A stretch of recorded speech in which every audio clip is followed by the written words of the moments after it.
All right, for more on this, we are now being joined by retired Colonel Rich Outson, Senior Fellow at the Atlantic Council and at the Jamestown Foundation. Welcome back to WION, Rich. It seems like tensions are high in the Middle East and continue to be high, and we don't know how Iran wants to react, or honestly, whether Iran will retaliate against Israel. What are your thoughts? Well, it's good to be with you, Susan. I think based on some statements coming out from Iranian government sources, that they see that this is a leverage for them to have the uncertainty, really. There's 3 or 4 benefits they think accrue to them by waiting on the response. The first is the possibility for negotiating leverage. They think that by implying that they will not retaliate if there's a ceasefire in Gaza, they may push the ball forward on trying to get a ceasefire.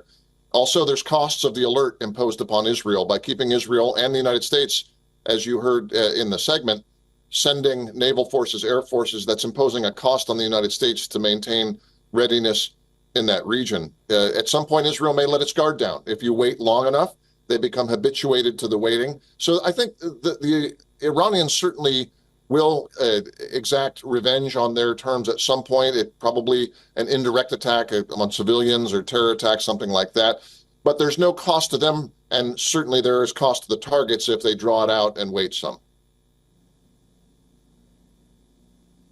Right, including U.S. targets. How do you foresee the Biden administration handling all of this? Do you think the United States would go to the defense of Israel as far as maybe a counterattack against Iran should Iran decide to strike? Well, it's been the administration's policy to try to strike a bit of a balance between the U.S. aligned forces and the Iranians in the Middle East.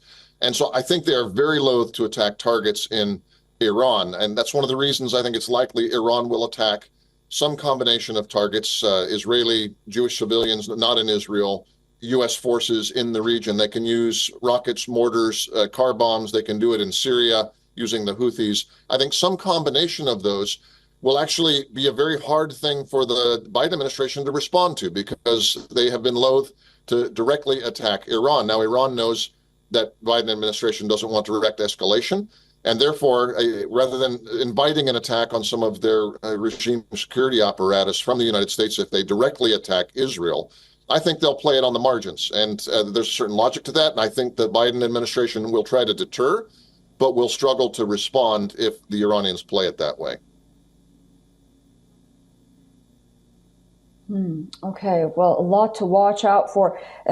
Retired Colonel Rich Outson, always a pleasure to talk to you. Thank you so much for that analysis. Thank you. For all the latest news, download the WION app and subscribe to our YouTube channel.